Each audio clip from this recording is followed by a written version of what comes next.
Assalamualaikum. Hello, I'm Khairunnisa Nasution from TBI-3.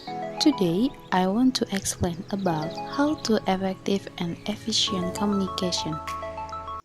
For the first is definition effective communication.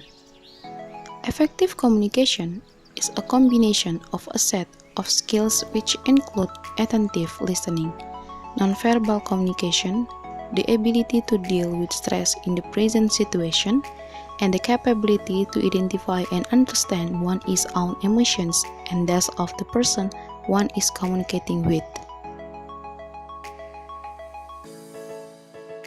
And the second is definition efficient communication. Efficient communication represents the ability that the human beings process in the order to make themselves understood and to obtain that they aim for. Characteristics of effective communications. The first is completeness of the message. The second is clearness and integrity of the message. The third is conciseness of the message. And the fourth is consideration of physical setting and the recipient. Fifth characteristic is clarity of the message. The sixth is courtesy to be maintained. And the last is correctness of the message. The differences of communication efficiently and effectively. Effective communication occurs when there is shared meaning. The message that is sent is the same message that is received.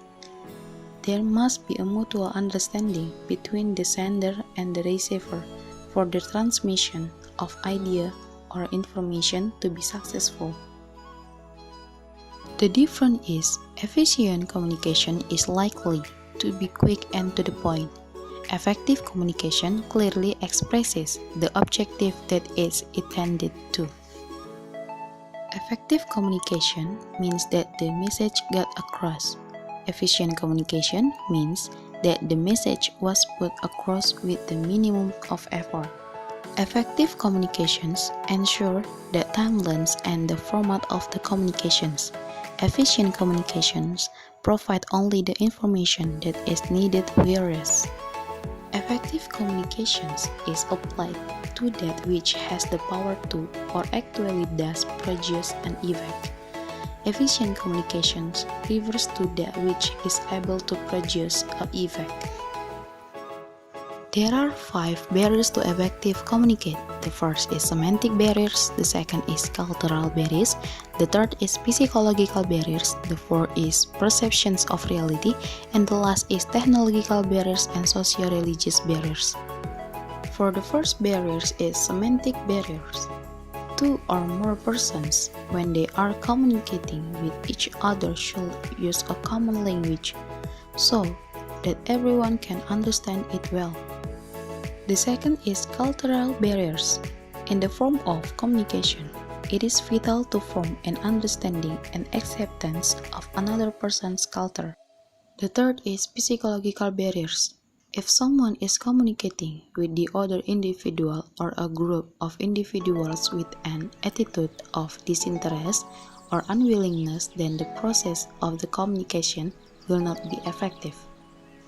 The next is perceptions of reality. Lacking understanding about different levels of perceptions may prove to be a barrier in order to implement effective communication. For the last barriers is technological barriers and socio-religious barriers. Sometimes the technological advance may become a barrier. In addition to this, the cost of technology is sometimes very high. The next explanations how to overcoming communications barriers. Overcoming communications barriers is eliminating differences in perception, use of simple language, emotional state, simple organizational structure, have clarity in your thoughts, and understand the needs of your audience. For the next, how do we to communicate effectively and efficiently? The way to communicate effective and efficient is think clearly what to communicate. Be clear about the objective of communicating. facilitates proper planning and coordination, determine media, select the language and content carefully, create self-interest to the receiver. Timing of communication, ensure that the message is properly received, good listening, climate of trust and confidence, keep the channels of communication open, and the last is feedback or follow-up. That's all for my explanation. Thank you for watching and Assalamualaikum.